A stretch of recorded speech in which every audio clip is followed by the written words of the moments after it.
Housing affordability remains a critical issue for many Americans, and President Trump's housing agenda aims to address it head on. But how will these initiatives play out on the local level? And what challenges lie ahead? Well, here to break it all down, we have CEO of Real Estate Connection, Brian Coester, back with us to talk about all of these changes here. Thanks for being here. Absolutely. Thanks for having me. Yeah, and lots of changes. So many Americans, we know, struggle with housing affordability. In Trump's new agenda, how is that going to tackle the cost of housing? So it's interesting. So day one, he put over 100 executive orders, and one of them was focused solely on housing, because it is a problem nationally. There's really a 4-point plan that he came up with. One is reducing the housing costs. So the goal is to reduce housing costs overall by 25%. Second is expand housing inventory. Third is to eliminate some of the administrative costs. And then fourth is reducing some of these climate policies. So there's a little juggling act when it comes to all these, because there's multiple levers to pull. He started off with the appointment of new housing authority leaders, as well as just sort of a general restructuring. So he has Scott Turner now that's going to be heading HUD, which had success in the opportunity zones in his previous administration. And he's also bringing in Bill Pulte, who is a very experienced, if you ever heard of Pulte Homes, very experienced builder. So he's got two guys who are going to help him with his administration.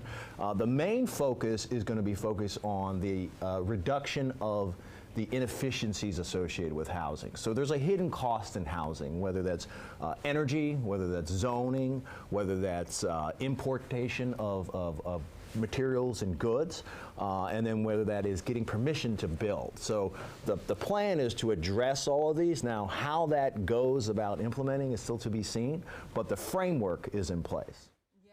And I can only help but wonder, you know, what feedback are you getting from housing industry leaders and trade groups about this initiative?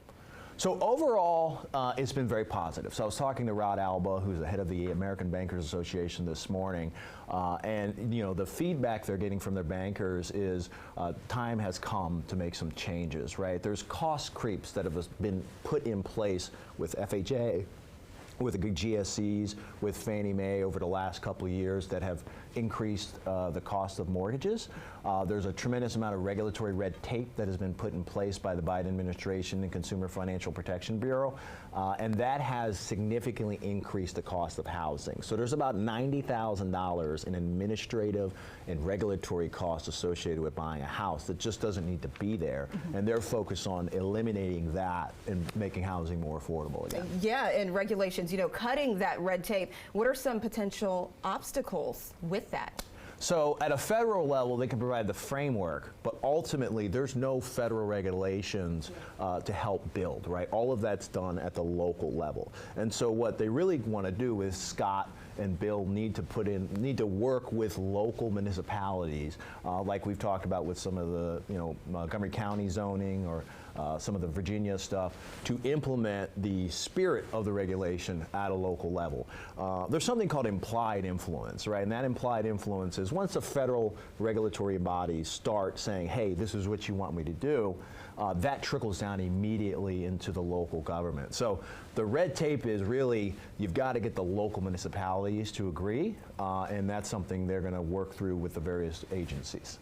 A lot of changes, a lot of information there. Brian Coester, you always have us covered. Thank you so much for coming in and sharing your knowledge. Absolutely. We definitely need to learn more, but we're going to send things over. Yes, go Commanders, right? Yes. All right, we'll be right back after the break.